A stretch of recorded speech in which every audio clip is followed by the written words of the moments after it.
son sang pour nous racheter. Depuis ce jour-là, nous pouvons crier. Oh, combien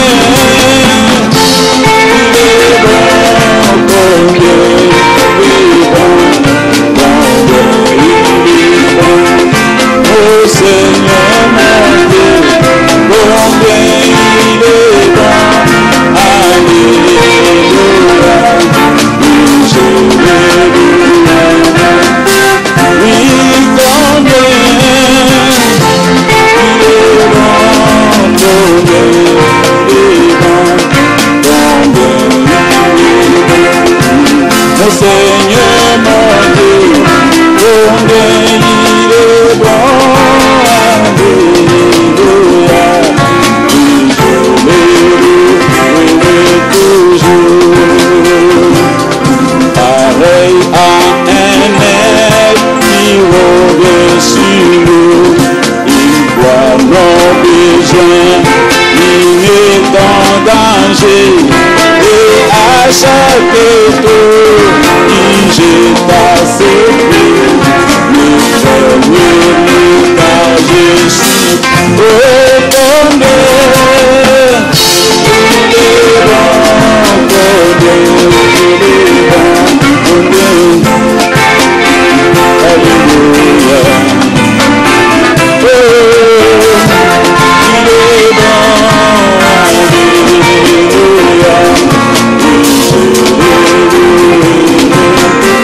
Oui, combien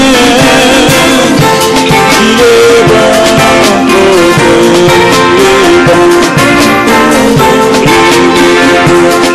oh Seigneur mon Dieu, combien il est bon, alléluia, oui je l'éternel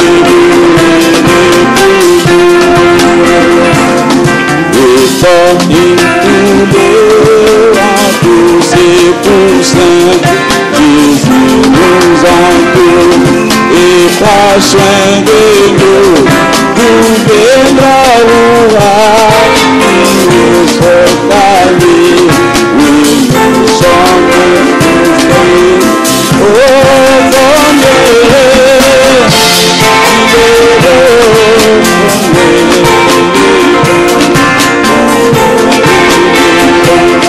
oh Seigneur mon Dieu, combien il est bon, alléluia,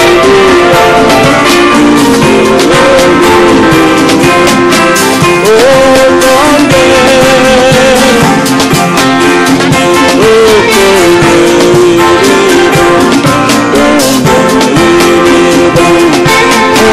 Seigneur mon Dieu, combien il est bon, alléluia, je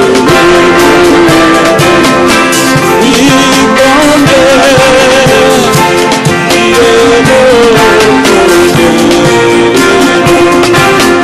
combien il est bon, oh Seigneur mon Dieu, combien il est bon, alléluia,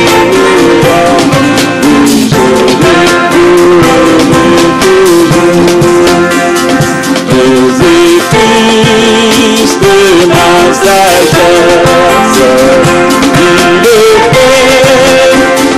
mon chemin, et je marche à ma faiblesse, comme pas assurément, il mon chemin.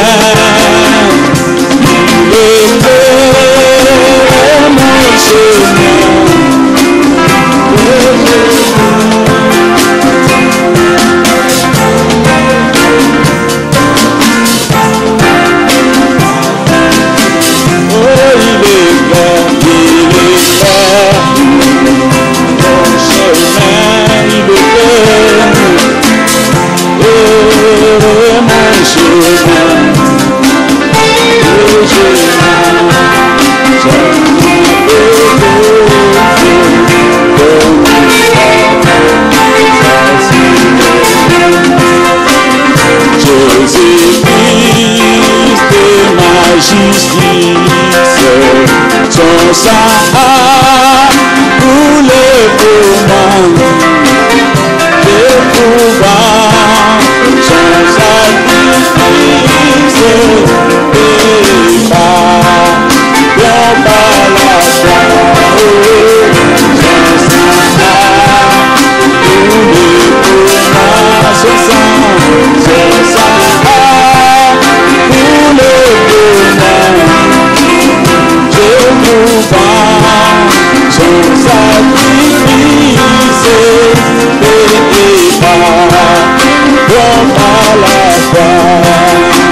Jésus-Christ me sanctifie. Au divin, c'est partagé. Je reçois de lui la vie qui m'enfant. J'y dis péché à toi Jésus,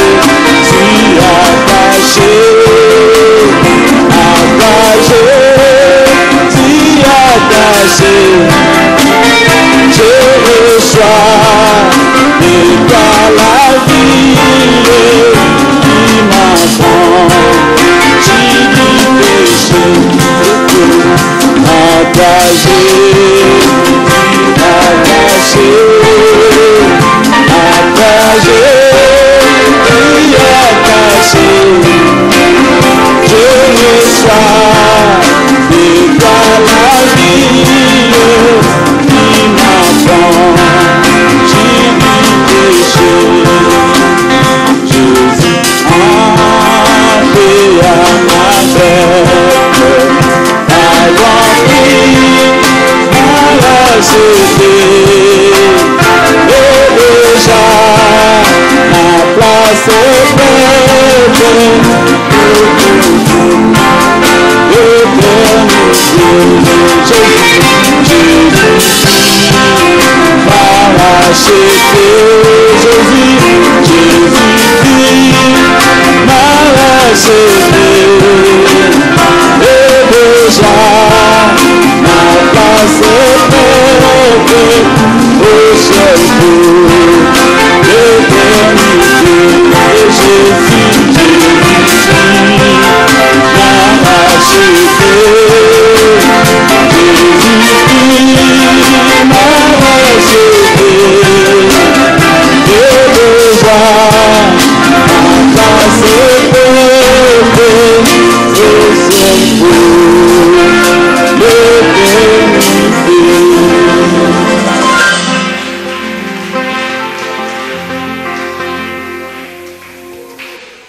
Que le Seigneur vous bénisse tous.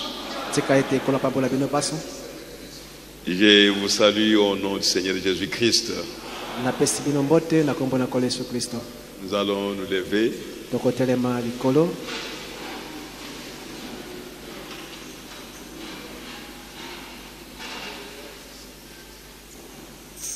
Inclinons nos têtes, nous allons prier le Seigneur.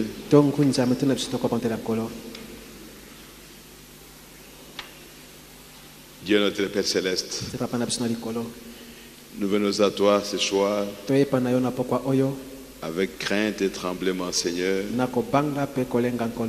sachant que nous sommes des humains et nous ne sommes même pas dignes de te parler, Seigneur notre Dieu, parce que tu es vraiment l'être le plus saint. Et nous sommes des pécheurs. Père, puissions-nous trouver grâce devant toi ce soir pour que nous puissions entendre ta voix et retenir ce que tu as à nous dire. Que tu puisses éloigner de nous l'esprit de l'oubli et l'esprit de distraction et l'esprit de raisonnement pour que nos cœurs puissent être capables de te recevoir et que la parole de Dieu puisse vivre en nous comme elle vit en toi, Seigneur notre Dieu. Tu vis par ta propre parole. Tout ce que tu es, c'est la parole. Tout ce que tu fais, c'est la parole. Tu es la parole elle-même. Seigneur, c'est à cela que tu veux nous amener aujourd'hui, dans ces derniers âges, alors qu'il n'y a plus de temps, Père. Oh, merci Seigneur Jésus. Réveille-nous, Seigneur notre Dieu, parce que le temps est vraiment très avancé. Nous comptons sur toi, Seigneur notre Dieu. Père, pardonne nos manquements, pardonne nos faiblesses, pardonne nos péchés, pardonne nos iniquités, Seigneur. Lave-nous, Seigneur. Purifie-nous par le sang de l'agneau de Dieu. Afin que ce jour-là, Seigneur, nous puissions te voir face à face. Dispose le cœur de chacun de tes enfants qui est en contact avec toi ce soir. Qu'il soit ici dans la salle, qu'il soit au loin, Seigneur. Oh Père, dispose son cœur pour que son cœur soit en contact avec toi, Seigneur, et qu'il puisse recevoir ta parole. Bénis-nous encore une fois, Seigneur. Bénis la parole que nous allons lire. Où est là, Seigneur notre Dieu? Où est chacun de nos pères? Au nom de Jésus-Christ. Amen. Amen. Ouvrons nos Bibles dans Galates chapitre 2.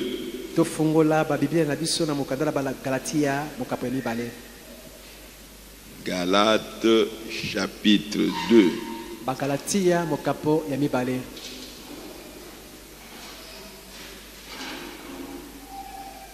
Je vais lire le 6 premiers versets.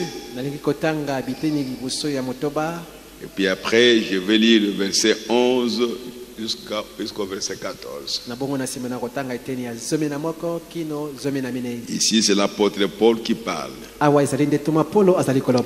14 ans après, je montais de nouveau à Jérusalem avec Barnabas, ayant aussi pris Tite avec moi.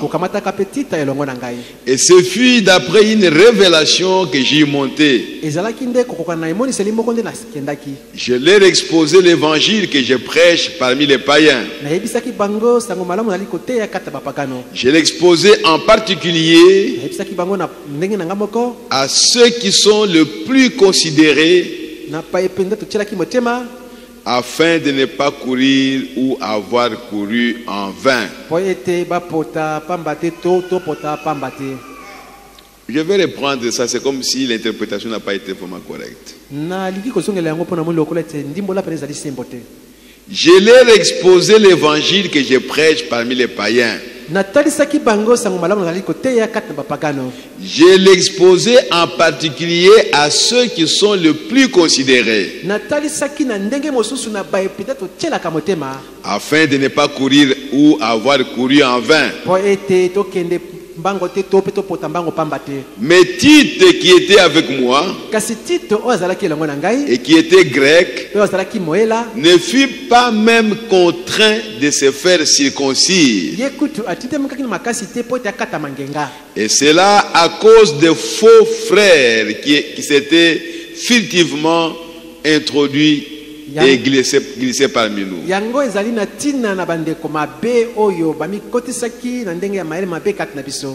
Les faux frères, les faux frères qui s'étaient furtivement introduits et glissés parmi nous pour épier la liberté que nous avons à Jésus-Christ, avec l'intention de nous asservir. Nous ne leur cédâmes pas un instant et nous résistâmes à leurs exigences, afin que la vérité de l'évangile fût maintenue parmi vous. Ceux qui sont le plus considérés, quels qu'ils aient été jadis,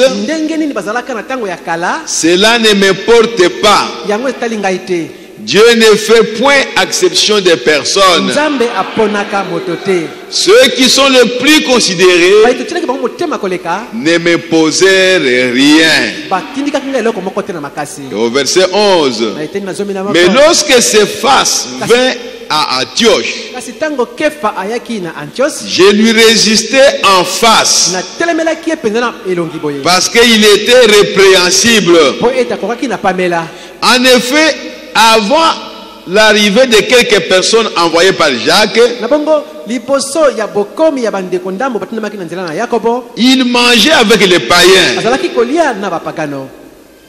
Et quand elles furent venues, il s'esquiva et s'éteint à l'écart par crainte des circoncis. Avec lui, les autres juifs usèrent aussi de dissimulation, en sorte que même Barnabas même fut entraîné par leur hypocrisie. N'oubliez pas que ce sont les gens qui sont remplis du Saint-Esprit. Les Barnabas, les Pierre. Personne ne peut douter que Pierre avait le Saint-Esprit. Mais il a été saisi par l'esprit d'hypocrisie. Voyant qu'il ne marchait pas droit selon la vérité de l'évangile, j'ai dit à ses faces, en présence de tous, si toi qui es juif, tu vis à la manière des païens et non à la manière des juifs, pourquoi forces-tu les païens à judaïser? Que le Seigneur bénisse sa parole au nom du Seigneur Jésus-Christ. Vous pouvez vous asseoir. Ce petit sujet, nous l'avons déjà vu quand nous étions à Limité. Mais le Saint-Esprit me pousse à revenir là-dessus, pour que nous puissions en parler encore. Il s'agit du compromis avec la parole de Dieu. Le compromis avec la parole. Faire les compromis, c'est faire certains arrangements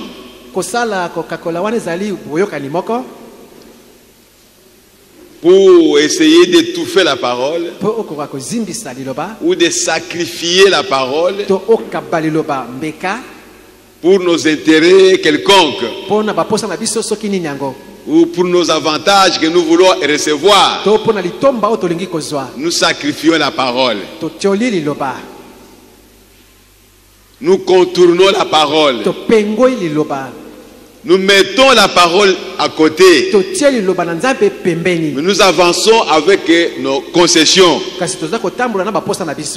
Nous abandonnons notre avantage, notre droit que nous avons dans la parole,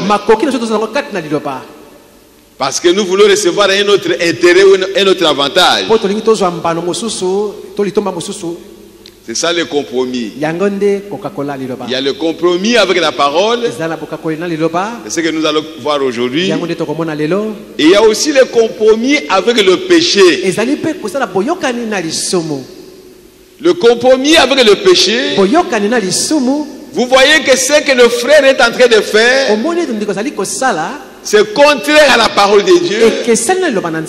Mais parce que tu ne veux pas le blesser, tu le laisses faire. Là, c'est faire le compromis avec le péché. Tu vois vraiment que la soeur est mal habillée. Non, tu ne veux pas lui dire. Parce que sinon, tu seras mal vu. C'est ça le compromis avec le péché. Et c'est la chose la plus horrible. C'est ce qui a amené l'église dans l'esprit des dénominations. Alors que quand nous venons ici, nous venons pour adorer Dieu en vérité et en esprit. Et la vérité, c'est la parole de Dieu. C'est quand nous répétons la parole telle que Dieu l'a dite, alors nous adorons dans la vérité. Mais si nous faisons comme Pierre l'a fait ici, vous savez que Pierre a apporté l'évangile chez les nations, chez Corneille. Et il est entré chez Corneille alors qu'il était juif. Selon la loi, selon même la Bible, l'Ancien Testament.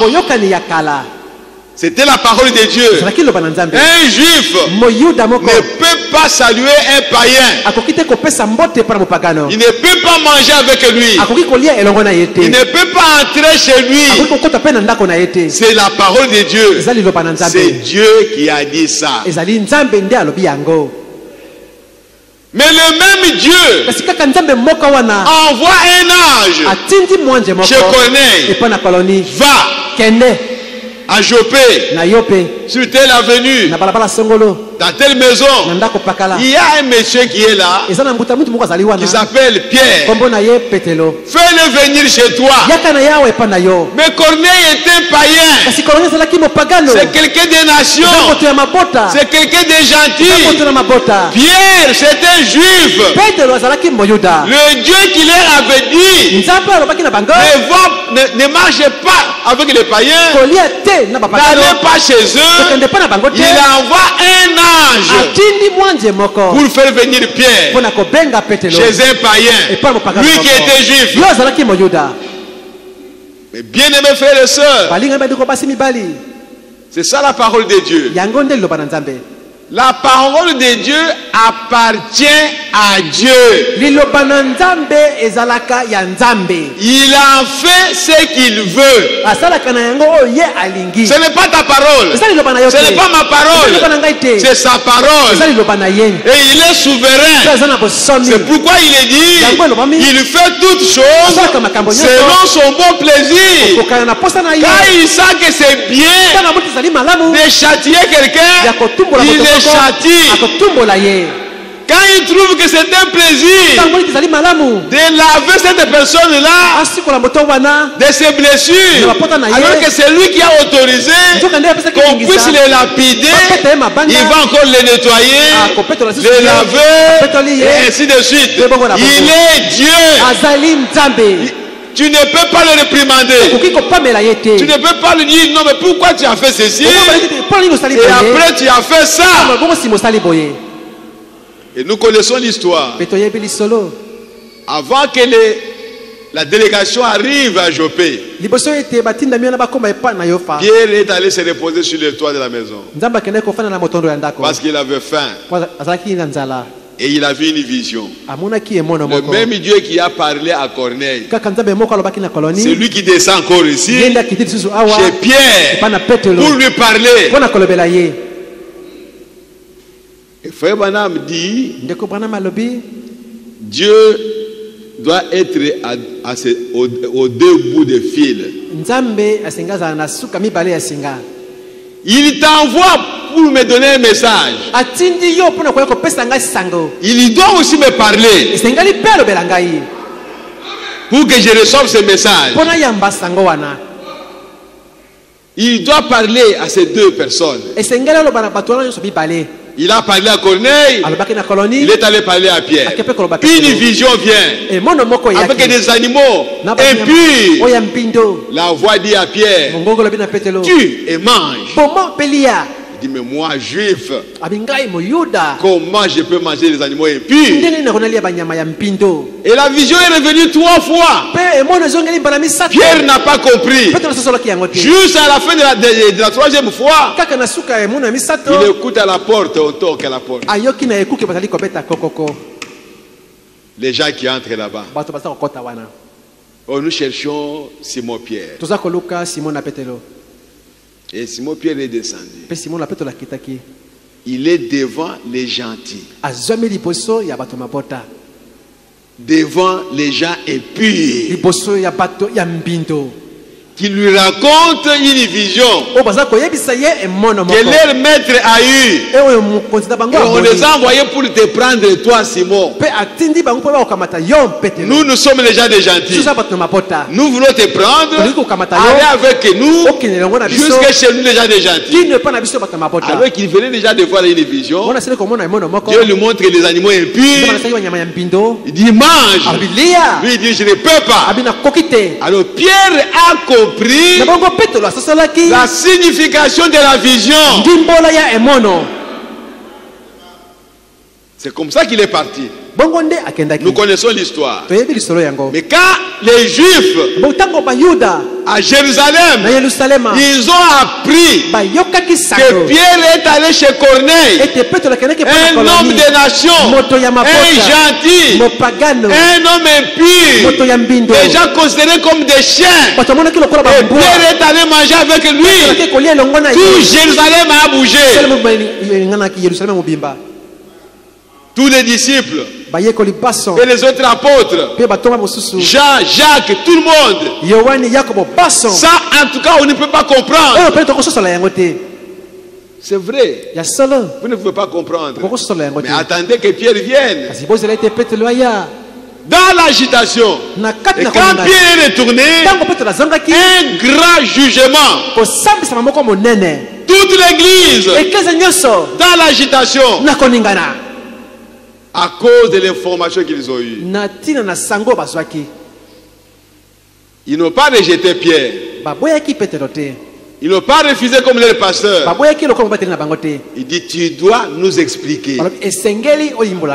Nous avons droit à une explication. Parce que nous savons que toi, tu as le Saint-Esprit. Et c'est toi qui étais le premier prédicateur le jour de la Pentecôte. Et tu connais la loi. Mais ce que tu viens de faire, explique-nous ça. Et Pierre est monté à la chaire comme je suis là. Toute l'église était là. D'autres apôtres étaient là. Tous les disciples étaient là. Tous les chrétiens étaient là. Et Pierre a commencé à expliquer.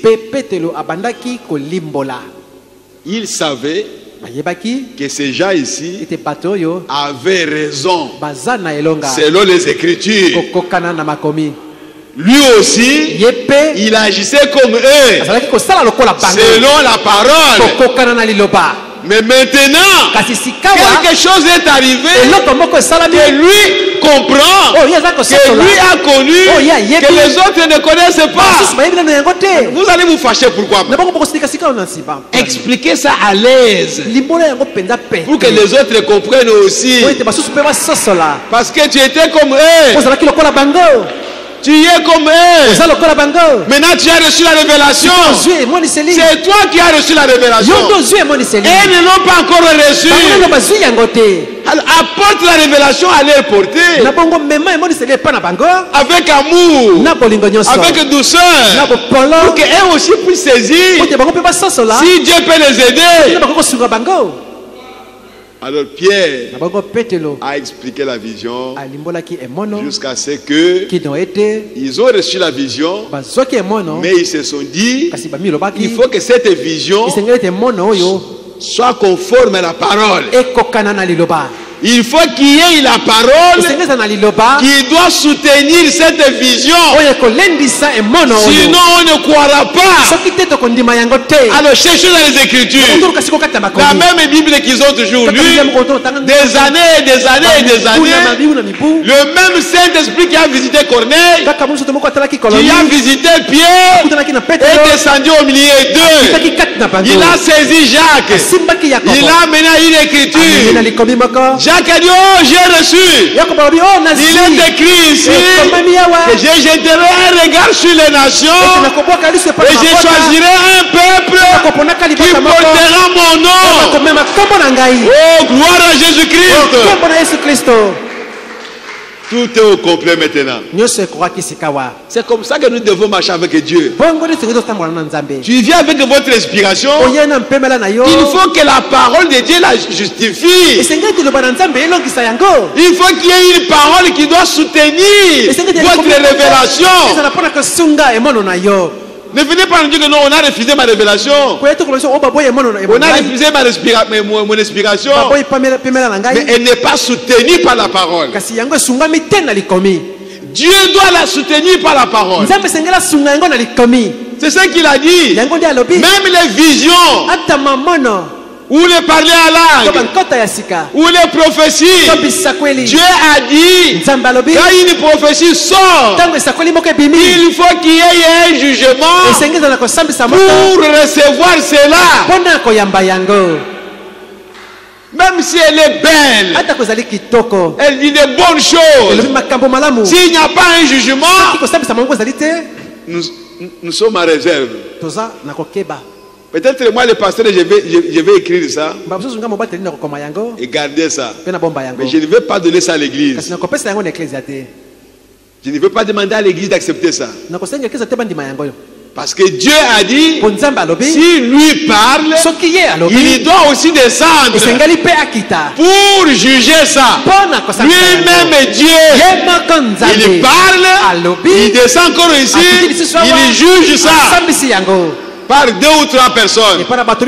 Alors, l'église accepte ça ou reçoit ça. Pas comme la vérité, mais on reçoit ça. Mais dans la chose suivante, nous attendons l'accomplissement.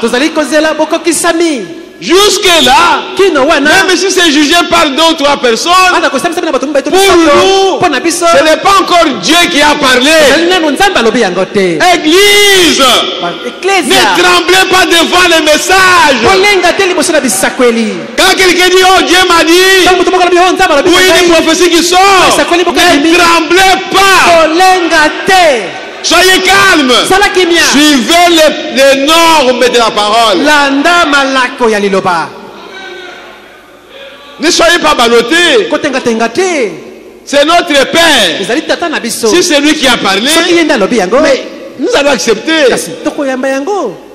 Alors nous allons attendre l'accomplissement de la prophétie. Quand la prophétie s'accomplit, oh gloire à Dieu, nous viendrons ici, nous allons commencer à louer le Seigneur et nous dirons, Dieu est au milieu de nous. C'est tout. Mais si la prophétie ne s'accomplit pas, peu importe celui qui a parlé, même si c'est le pasteur qui a donné le message, il a parlé en langue, ou il a prophétisé, si la prophétie ne s'accomplit pas, ça ne vient pas de Dieu. Le pasteur va descendre ici jusqu'à l'autel. On va prier pour lui, pour chasser les mauvais esprits. Alors il va rentrer ici pour commencer à prêcher la parole de Dieu. C'est ça la parole de Dieu. Ne nous amenez pas à autre chose. Le compromis avec la parole. Ne faites pas le compromis avec la Bible. Qu'est-ce que cela signifie? Dites seulement ce qui est écrit dans la Bible. C'est tout. Ne contournez pas ça. La Bible dit une chose, vous voulez contourner ça parce que vous ne voyez pas ça dans votre vie. Alors vous ne lisez même pas ça. L'église n'a jamais entendu parler de ça. Parce que vous ne voulez pas qu'on lise ça. Ou vous êtes dans ces conditions-là que la Bible condamne. Alors vous ne voulez pas lire ça. Vous faites le compromis avec la parole. Lisez seulement la Bible. Dites ce qui est écrit. Même si la Bible condamne ceux qui se fâchent, et que moi je me fâche, je lis ce que dit la Bible. Oh frères et sœurs, c'est dur, mais c'est ce que nous devons faire. Même si je dis que j'ai le Saint-Esprit, mais que la Bible dit que c'est lui qui se fâche, c'est lui qui n'a pas la tempérance, c'est lui qui n'a pas ceci, la patience, il n'a pas le Saint-Esprit, et que moi je n'ai pas ces choses-là. Mais je vais lire ça. Et en lisant ça, alors vous devez savoir que je n'ai pas le Saint-Esprit. Ne me donnez pas le Saint-Esprit quand ma vie ne correspond pas à ce que dit la Bible.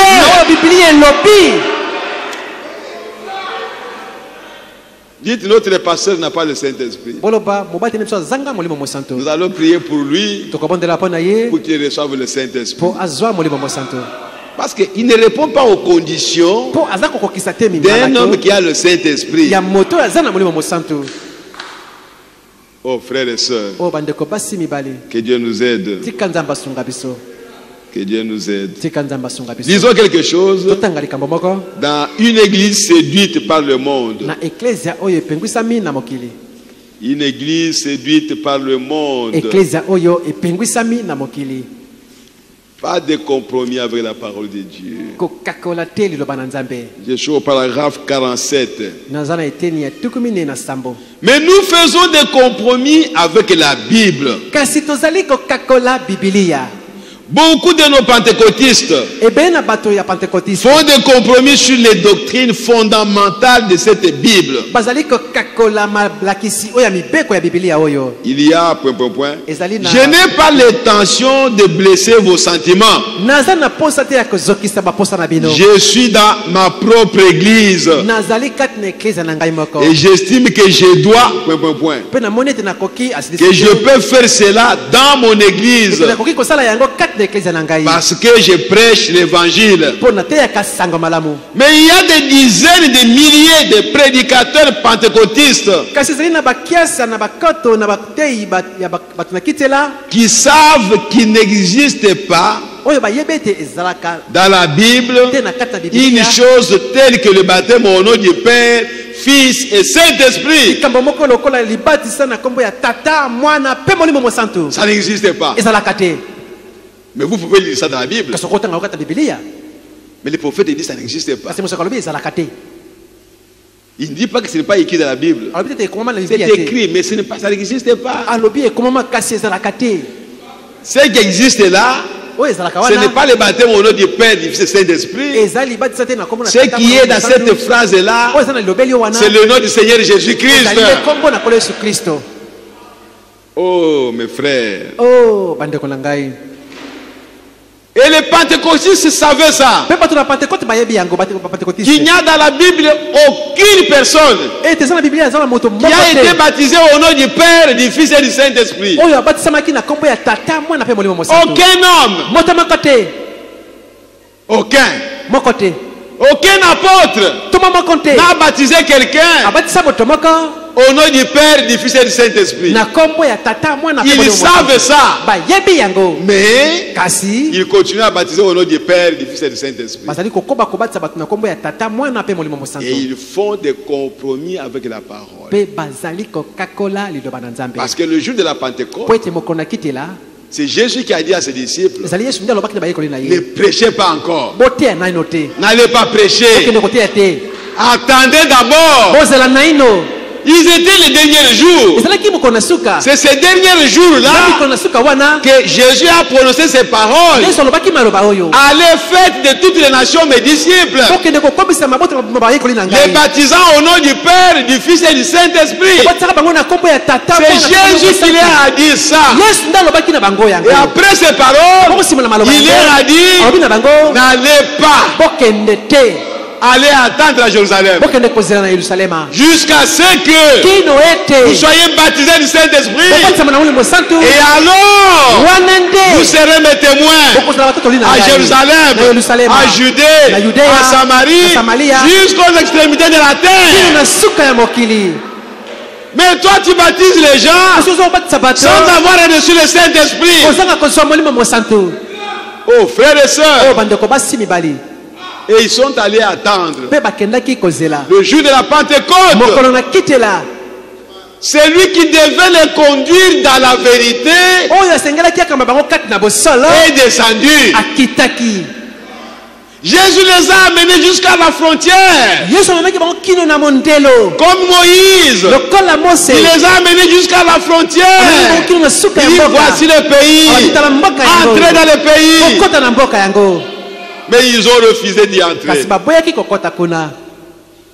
Mais Moïse ne pouvait pas les faire entrer dans le pays. C'est quelqu'un d'autre qui devait venir. Frère Branham me dit que Jésus aussi, comme Moïse, il a amené les gens jusqu'à la frontière. Et pourtant Jean a dit, celui qui vient après moi vous baptisera du feu et du Saint-Esprit. Mais celui-là vient, il dit, allez, restez ici. Moi, je m'en vais. Je m'en vais. Et je reviendrai. Je m'en vais. Et dès que j'arrive là-bas, le Saint-Esprit descendra. Le consolateur viendra. Mon Père vous enverra un consolateur. L'Esprit de vérité. Les disciples ont obéi. Ils étaient à l'attente. Jusqu'à ce que le Saint-Esprit est descendu et ils ont commencé à prêcher. Oh frères et sœurs, un jour, on en a parlé ici. William Branham, dans une vision, il coupe le capuchon de la montagne. Une pierre blanche. Il n'y avait pas d'écrit. Il dit au prédicateur, restez regarder là-bas. Moi je m'en vais. Et il est allé à l'ouest pour chercher la révélation. Et quand il est rentré, les prédicateurs sont déjà partis. Sont déjà partis.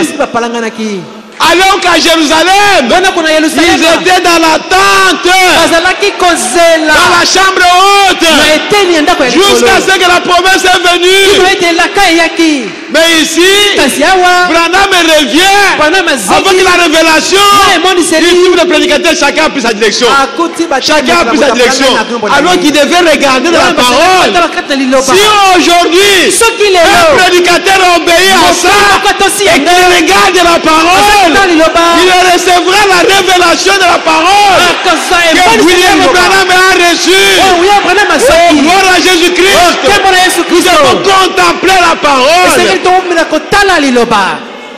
Ne faites pas de compromis, mon frère. N'allez pas chercher les choses qui sont agréables à l'oreille. Non. Dites seulement ce que le prophète a dit. Même si c'est désagréable, dites seulement ça. Le Saint-Esprit prendra soin de ça. Oh, alléluia. Merci Seigneur Jésus. Que Dieu soit béni, mes frères. Oh, gloire à Jésus-Christ. Alléluia. Amen. Ne faites pas de compromis avec la parole. Il dit, je lance un défi à l'archevêque ou à quiconque de me montrer où une seule personne a déjà été baptisée au nom du Père, Fils et Saint-Esprit. Mais les gens font des compromis parce que leurs organisations en ont fait. Il n'y a pas une seule personne dans le Nouveau Testament. Et pendant les 300 ans qui ont suivi, d'après l'histoire, qui a été baptisé autrement que dans le nom de Jésus-Christ. Qu'est-ce? L'organisation. C'est ce qui a fait cela. On fait des compromis. Dès que nous commençons à faire des compromis avec la parole, nous nous organisons sans le savoir. Mais aujourd'hui nous le savons. Et dès que nous commençons à faire des compromis, la parole de Dieu dit une chose. Nous, par notre complaisance, nous faisons une autre chose. C'est ça l'organisation. Dès que nous commençons à faire ça, sortez, fuyez. Vous n'êtes pas. obligé de rester ici. Parce que c'est la mort qui commence. C'est la mort qui commence à entrer. Sortez. Ou si vous avez le courage, chassez le pasteur. Oh my, alléluia. Amen. Oh, gloire à Jésus-Christ. Pour que vous puissiez rester dans une histoire pure. C'est ça que nous voulons, frères et sœurs. Et dans la prédication, une délivrance totale. Prêchez le 12 juillet 59.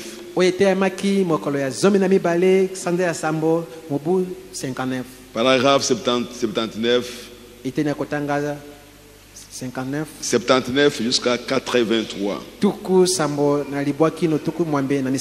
Bien, c'est le genre de personnes à qui Dieu a ordonné de prendre possession du pays.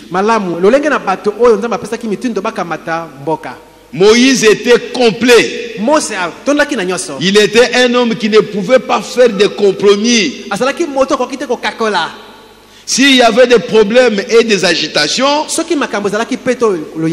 des choses semblables, il ne faisait pas de compromis. C'est ainsi que Dieu veut que nous soyons maintenant. Si la chose que nous sommes en train de dire ici, c'est la parole de Dieu. Même si vous vous mettez debout toute l'église, on ne va pas céder. On ne cède pas. Parce que c'est la parole de Dieu. Oh frère. Pharaon a dit à Moïse, prenez seulement des hommes et des femmes, laissez les enfants. Vous voyez, les enfants, ils ne peuvent pas marcher à pied jusqu'à la montagne.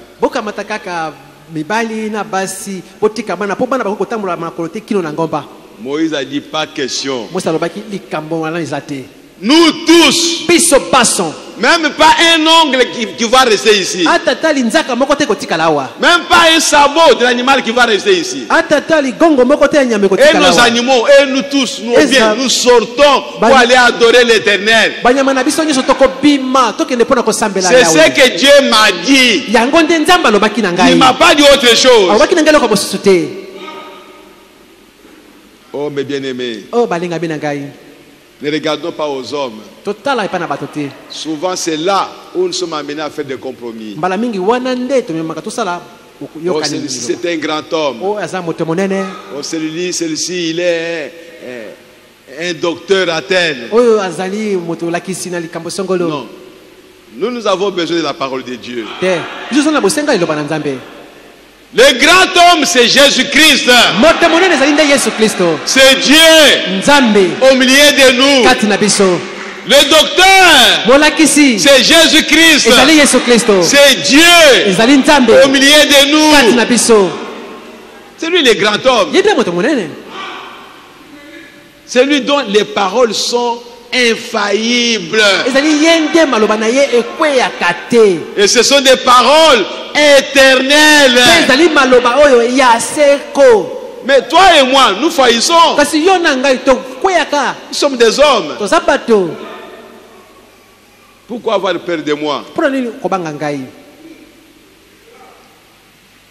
Pharaon a accepté de donner son accord en disant, Moïse, vous pouvez tous partir et me laisser vos enfants, ou plutôt laisser une partie de votre bétail après vous.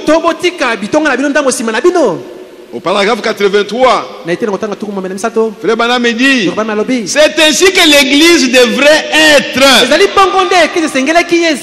Nous prendrons la justice. Nous prendrons la sainteté. Nous amènerons le Saint-Esprit.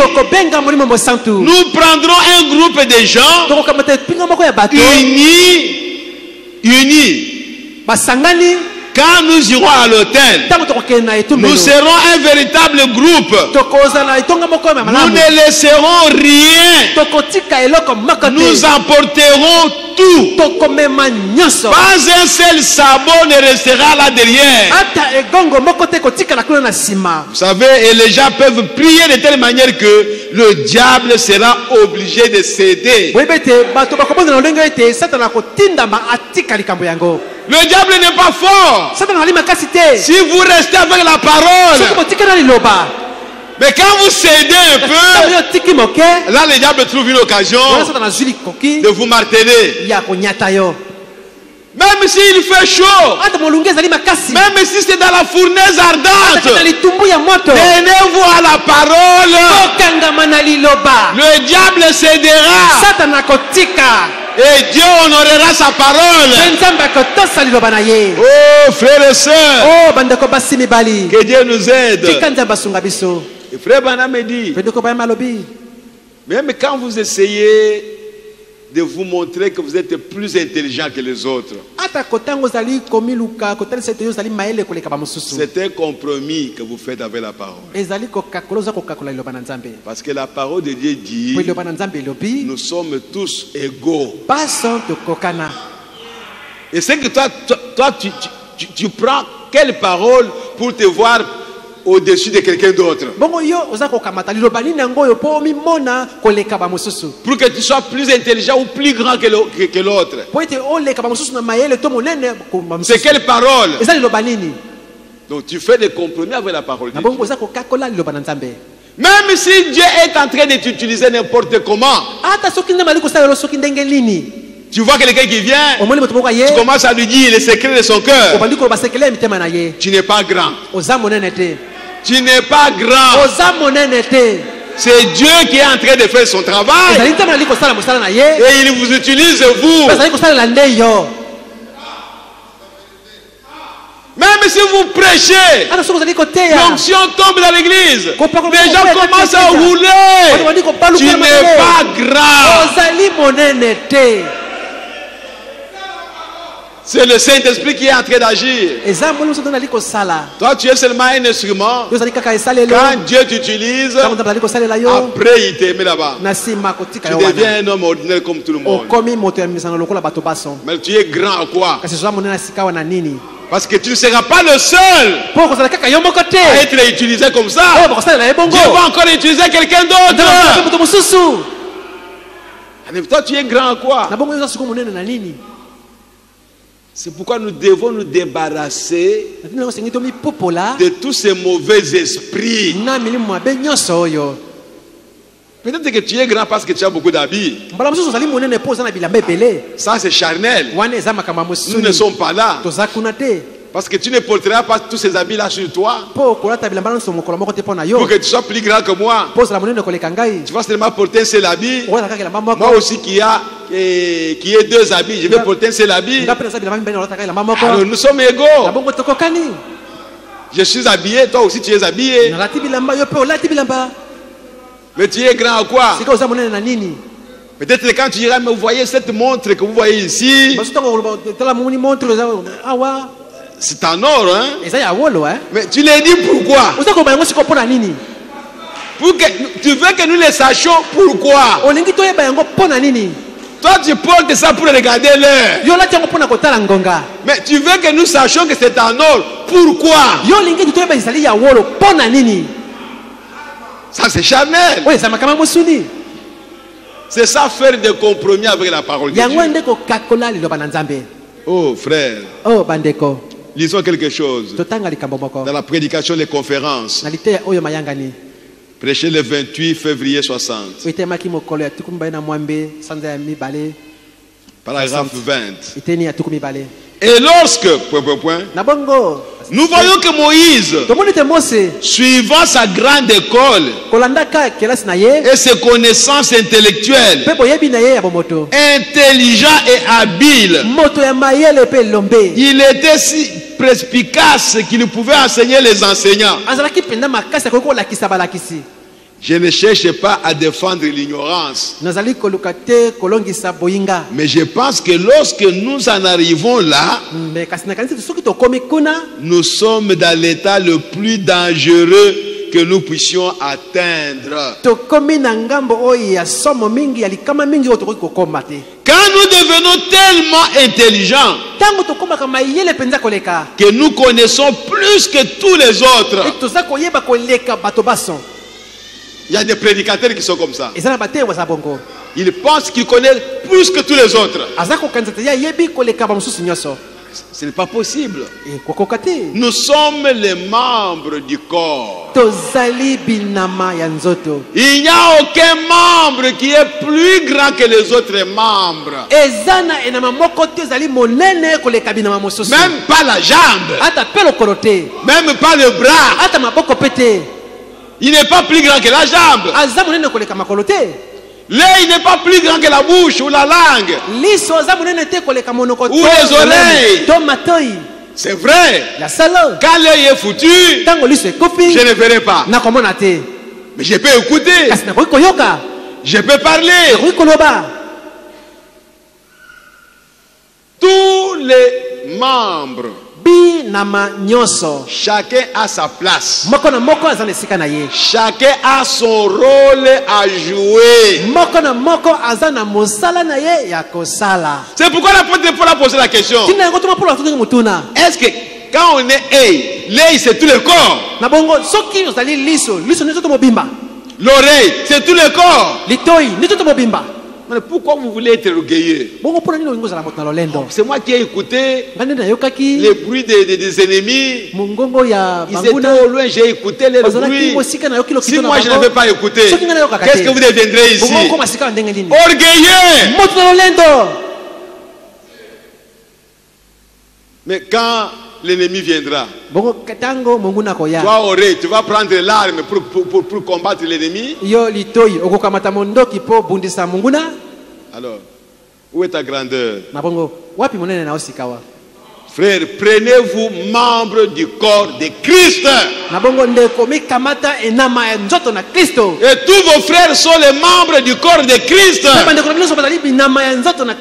Il n'y a rien à toi qui peut te rendre plus que les autres. Dès que cette pensée vous arrive, vous sortez de l'ordre. Vous êtes en dehors de l'ordre. Frère Branham me dit, c'est ça le problème des nations aujourd'hui. Tout le monde cherche à se montrer plus intelligent que l'autre. C'est ça le problème des gens aujourd'hui. Nous cherchons à dépasser en intelligence quelque chose d'autre. Nous cherchons même dans nos églises à voir quelle grande flèche de clocher nous pouvons construire. Nous allons construire une belle église, plus que tous les autres. Charnel. Charnel.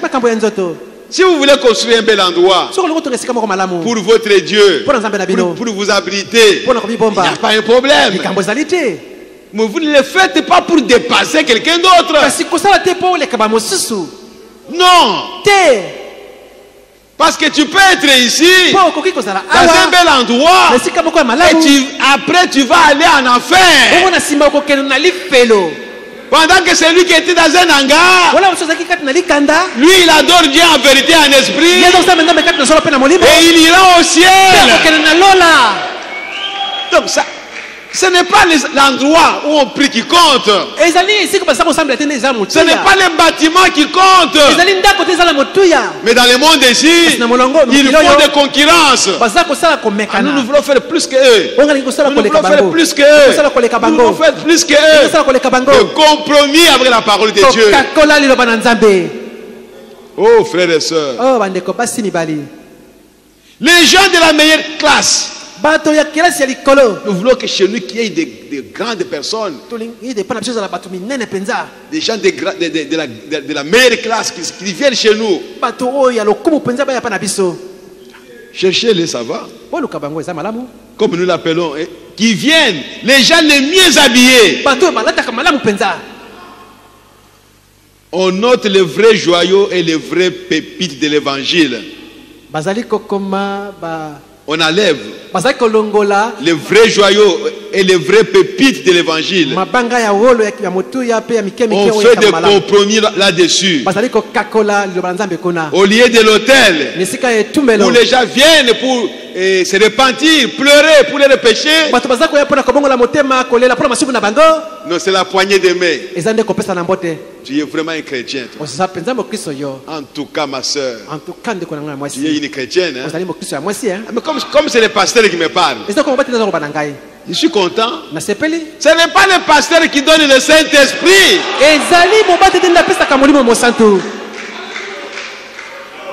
Oh frère, soyez convaincus vous-même d'abord. Il ne faut pas attendre le témoignage du pasteur. Non, le pasteur m'a dit que je suis un bon monsieur. Okay. Mais Dieu, qu'est-ce qu'il t'a dit? Mes bien-aimés, au lieu du baptême du Saint-Esprit, nous faisons des compromis pour adopter une poignée de main. Où le baptême par immersion a été remplacé par l'aspersion d'un peu d'eau. Tout pour y insérer notre propre plan. Le plan de Dieu, c'est lui qui croit Jésus-Christ doit être baptisé au nom de Jésus par immersion. Ça c'est le plan de Dieu. Mais l'homme vient avec son plan. Oh, mais s'il n'y a pas d'eau, mais si on est dans le désert, qu'est-ce qu'on va faire? Vous voyez? Pour lui il considère cela comme une raison, comme un argument qu'il a donné. C'est surtout les théologiens. Mais si on est dans le désert et quelqu'un croit là-bas, qu'est-ce que vous allez faire? Le baptême n'est qu'un symbole. Alors on peut lui mettre un peu d'eau ici sur la tête. Dieu qui a dit que vous devez le baptiser par immersion, il savait aussi qu'il y a des déserts. Mais vous posez le problème des déserts alors que vous êtes à Kinshasa où il y a beaucoup d'eau. Qu'est-ce que le désert vient faire ici? Ici au Congo. Le désert vient faire quoi ici? Nous avons de l'eau partout. Donc cette raison-là, si ça peut aller à, je ne sais pas moi, au Soudan ou à Libye, mais pas au Congo en tout cas. Au Congo il y a beaucoup d'eau. Quand vous faites un pas ici, vous traversez ma tête ici, il y a de l'eau là-bas. Pourquoi mettre un peu d'eau sur la tête? Le compromis avec la parole, c'est ce qui a tué l'église. C'est ce qui a chassé le Saint-Esprit de l'église. Là où il y a des compromis, le Saint-Esprit n'est pas là. Oh mes bien-aimés, que Dieu nous aide. Frère Branham me dit, mais cela ne marchera pas. Cela n'a jamais marché. Et cela ne marchera jamais. La voix de Dieu est toujours la bonne. Il faut que ça soit sa voix. C'est l'unique voix. Oh frère, que Dieu nous aide. Maintenant frère, ne faites jamais de compromis. Jamais, jamais, jamais. Dans votre vie. Frère Branham me dit, c'est une responsabilité sacrée que Dieu a donnée à l'église de ne rester qu'avec sa parole, de ne dire que ce que Dieu a dit, de ne vivre que de ce que Dieu a dit. C'est une responsabilité sacrée confiée à l'église. C'est un héritage que Dieu nous a laissé. Et nous devons être jaloux joug de notre héritage. Nous devons protéger notre héritage. Nous devons protéger la parole. Quand nous voyons quelqu'un, un frère ou une sœur, pour qui que ce soit, un prédicateur qui veut nous détourner de la parole,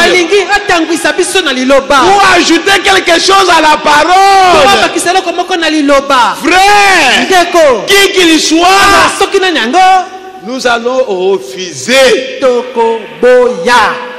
N'acceptons pas ça. Ça doit être exactement la parole de Dieu, ou ce n'est pas la parole. Dans la prédication, le consolateur, prêché le 1er octobre 61. Je suis au paragraphe 74, 75. Vraiment, me dit que Dieu m'aide. Que Dieu vous aide. En tant que chrétien, à ne jamais faire de compromis avec un seul mot de la parole.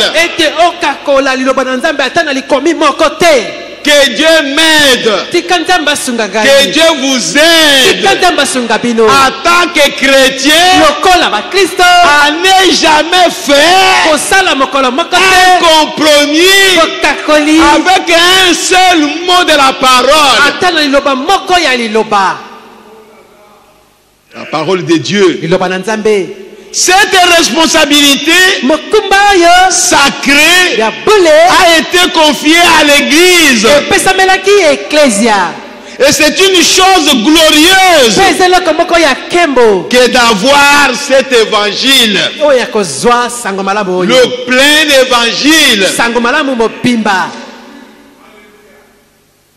de le prêcher partout sans compromis.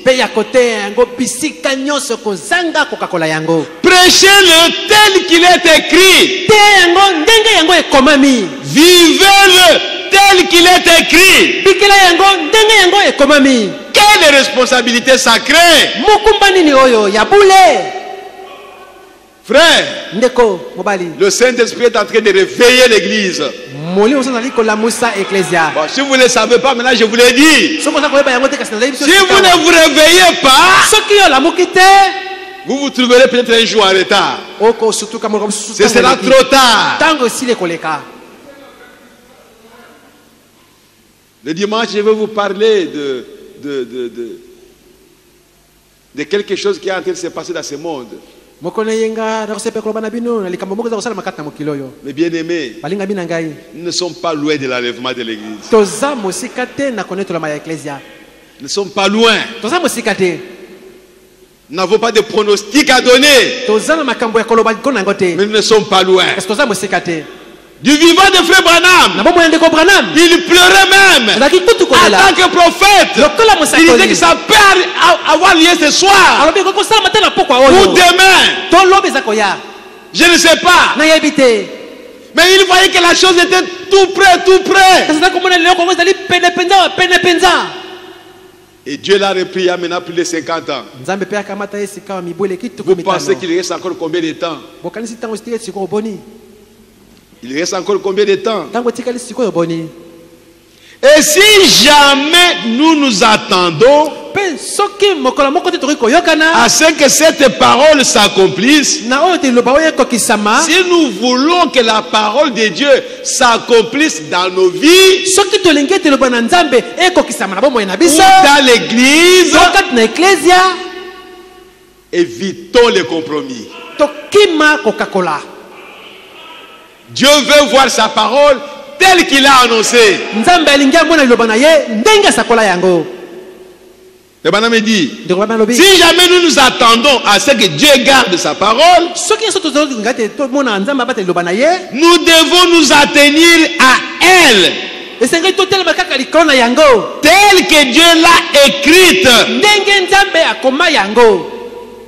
C'est pourquoi si vous vous en tenez à elle, telle que Dieu l'a écrite, toutes sortes de choses se produiront parmi vous. Et chaque parole sera accomplie.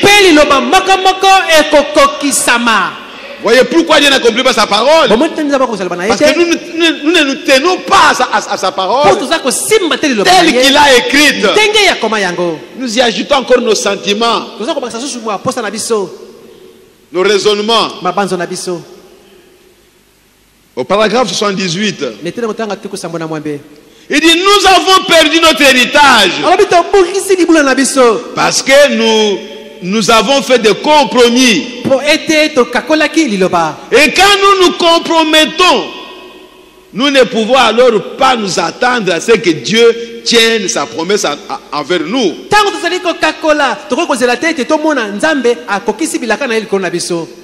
J'ai prié, Dieu ne répond pas.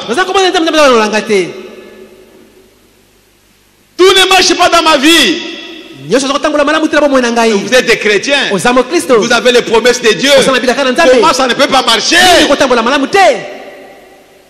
Dieu nous a donné des meilleures promesses, si on peut le dire ainsi. Des bonnes promesses, de façon que personne ne peut manquer quelque chose, de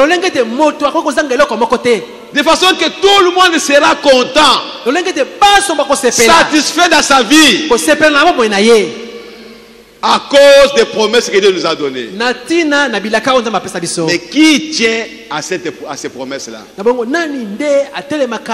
C'est là où se trouvent les problèmes. Nous ne voulons pas nous tenir aux promesses de Dieu. Parfois nous sommes pressés. C'est Dieu qui a parlé. Mais acceptez et entendez. Vous êtes pressés pourquoi? Lui, il est patient avec ses promesses. Il sait que telle promesse, je ne peux l'accomplir que dans de telles situations ou dans de telles circonstances, à tel moment. Et toi, tu commences à demander aujourd'hui. Restez tranquille. Dieu accomplira sa promesse. Il y a aussi des fois, vous demandez quelque chose, Dieu envoie la solution. Mais l'ange qui vient avec la réponse, on l'arrête en cours de route par des puissances maléfiques, par les démons. On l'arrête, n'allez pas. Et là où toi tu continues à prier. Comme Daniel. Pendant 21 jours. Seigneur, une semaine. Mais la réponse était déjà envoyée. Tellement qu'il insistait, Dieu a envoyé notre ange. Va un peu voir. Voyez l'échelle de Jacob. Maintenant, me dit ces anges-là, ils prennent les réponses à Dieu, ils viennent avec ça ici, ils prennent nos requêtes, ils vont donner à Dieu, ils reviennent avec les réponses. C'est ce qui arrive.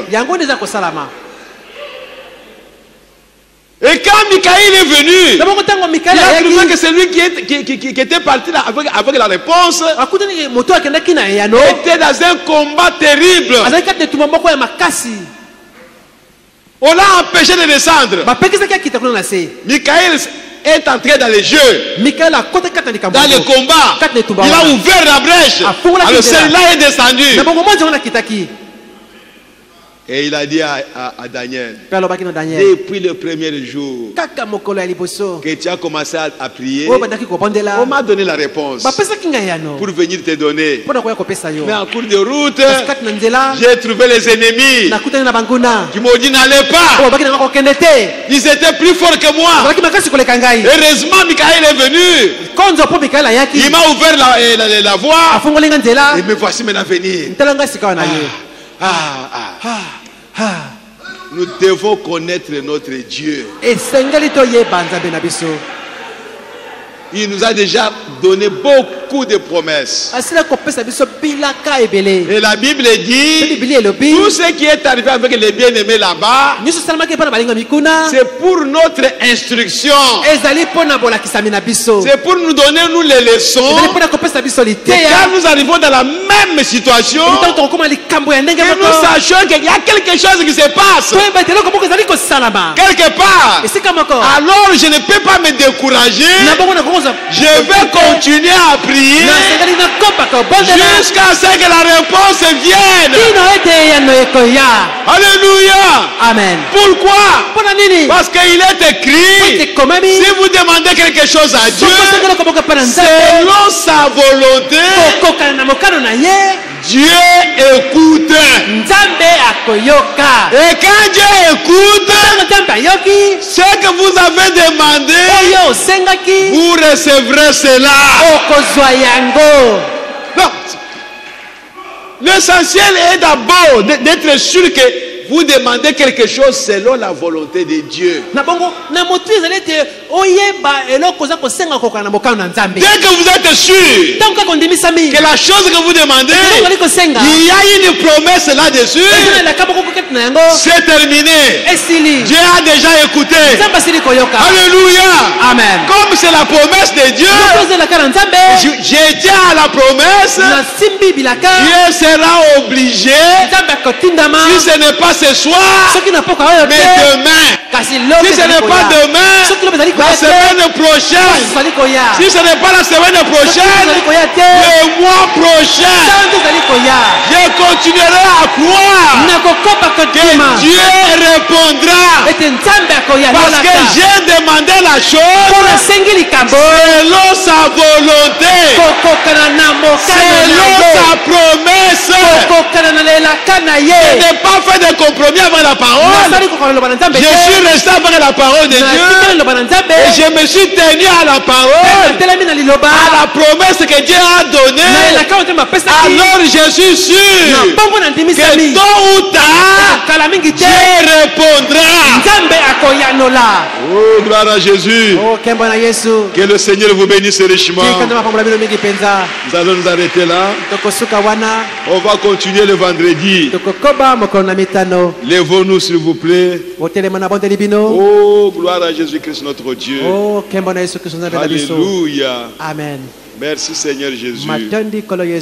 Gloire à Jésus-Christ notre Dieu. Oh mes bien-aimés frères et sœurs, n'oubliez pas que Dieu est en train de vous préparer. Ce message, c'est un message de préparation. Dieu veut produire des petits dieux sur la terre. Dieu veut produire des êtres humains qui sont semblables à lui. Et quand il se verra à travers nous, quand nous allons refléter Dieu, alors l'enlèvement aura lieu. Mais qu'est-ce que nous attendons pour que nous puissions refléter Dieu?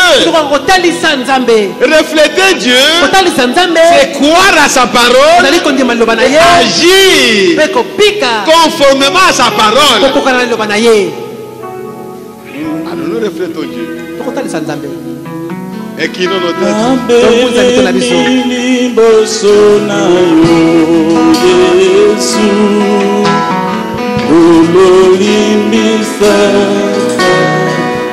gloire à Jésus-Christ notre Dieu. Alléluia. Nasili kofingisa nkolo na yo na bato ya mokili mpona mabe nasaleli yo Yesu oyokela ngata Yesu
Go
Nous allons prier le Seigneur.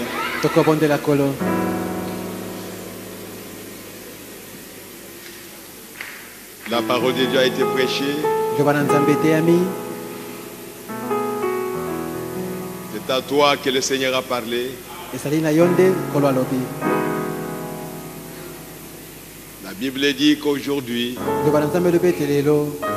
si vous entendez sa voix, n'endurcissez pas votre cœur. Dieu est en train de réveiller son église. Parce qu'il y a une écriture qui dit, au dernier jour, la foi de beaucoup de gens va refroidir. Il faut que les gens restent en réveil. Et ce message, c'est un réveil. Depuis que le prophète a prêché ça, jusqu'à aujourd'hui, il n'y a pas de dénomination. Ce message ne peut pas produire une dénomination. Si nous restons avec lui tel qu'il a été prêché. Veillons à ce que nous ne puissions pas faire de compromis avec la parole de Dieu. Dans ta vie individuelle, dans la vie de l'église, qu'il n'y ait pas de compromis. C'est alors que Dieu agira dans ta vie. C'est alors que Dieu agira dans la vie de l'église. Quand il n'y aura pas de compromis.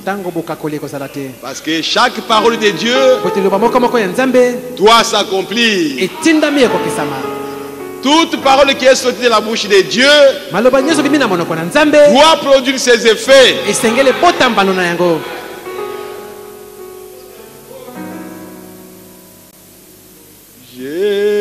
Jésus, mon sauveur, avait été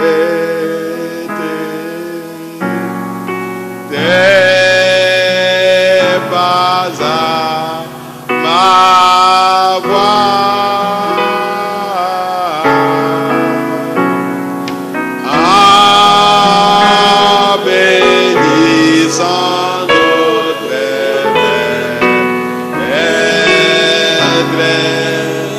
Jésus n'oubliez pas. Oh Jésus,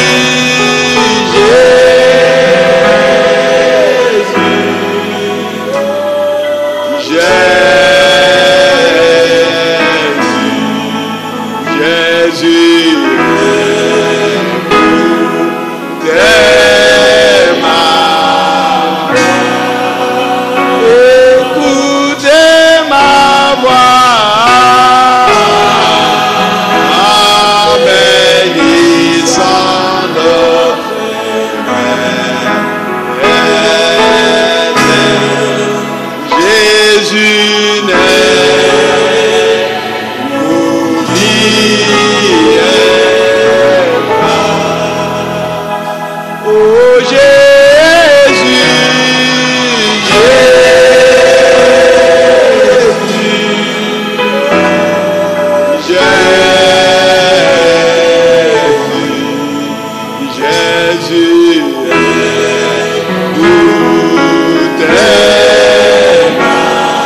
bien-aimé, c'est là notre prière.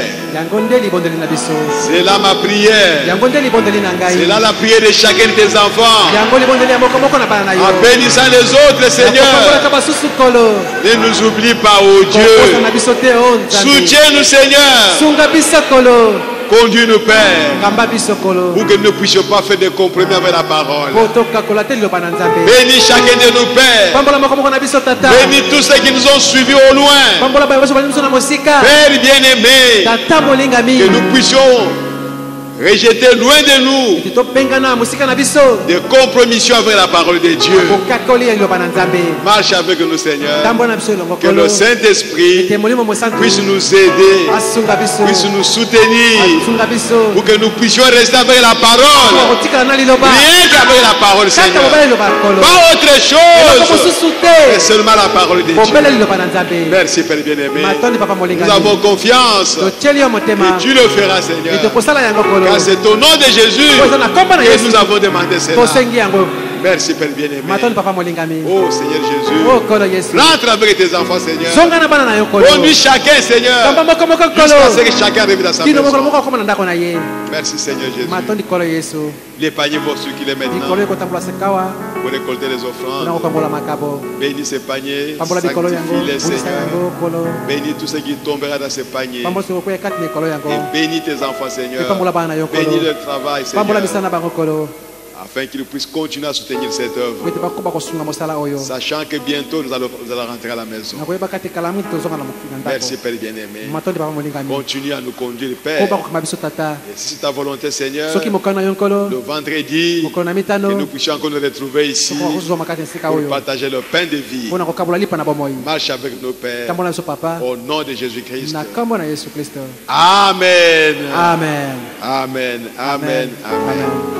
Que Dieu vous bénisse richement.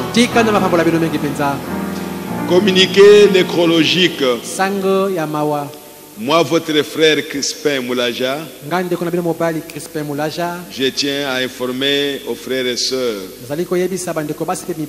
que contrairement à l'annonce de dimanche, le corps du grand frère sort le jeudi 16 novembre 2017.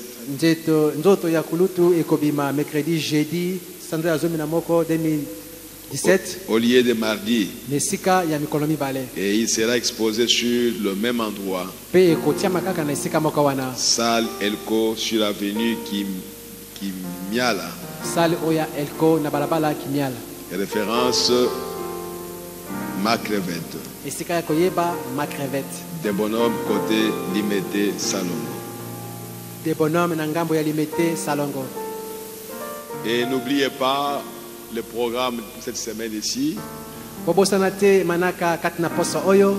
avons une réunion avec les parents le jeudi à partir de 16h, je crois, 16h30.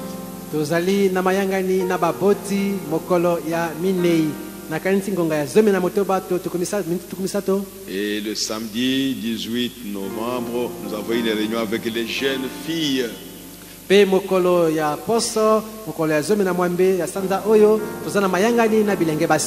partir de 14h30. Donc si vous n'êtes pas malade, venez pour que nous puissions partager ce que le prophète nous a dit,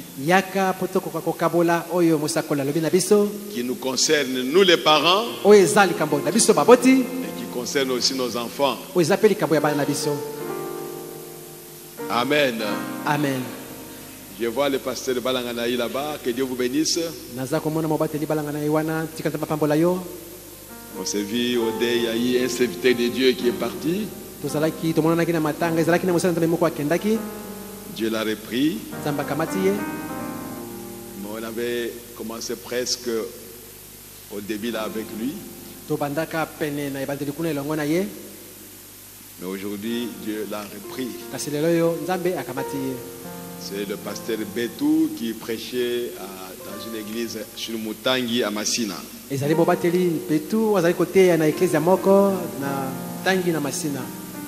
Ok, nous allons chanter pendant qu'on prélève les offrandes.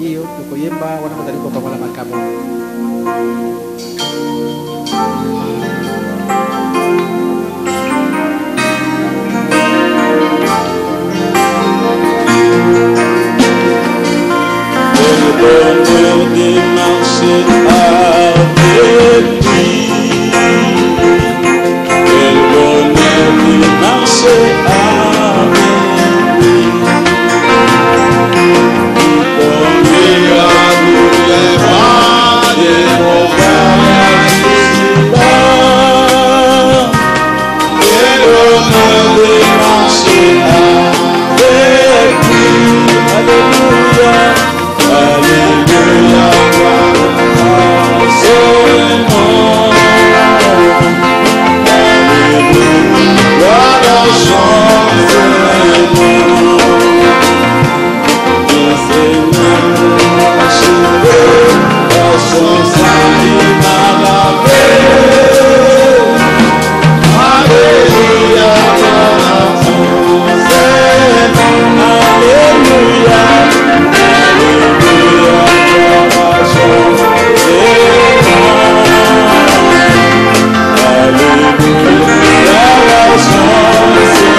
Yeah.